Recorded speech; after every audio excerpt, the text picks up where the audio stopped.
What's up everyone, welcome to this video. In this video I will show you how to change the secure folder, pin, password or pattern lock in Galaxy S25 Ultra.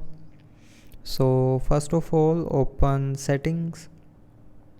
Now in settings, scroll down and here click on security and privacy.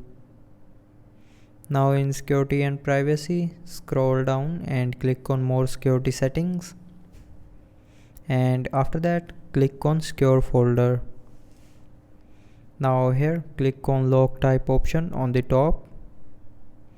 Now enter your previous lock screen, secure folder, pin, password or pattern, and after that you can choose if you want to use pin, password or pattern.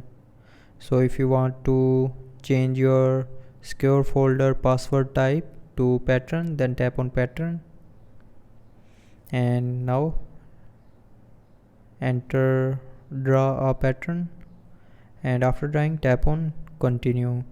Now draw the same pattern again to confirm, and then the secure folder lock will be changed. So that's how you can change the secure folder, pin, password or pattern lock in Galaxy S25 Ultra. So I hope you liked the video. Thanks for watching.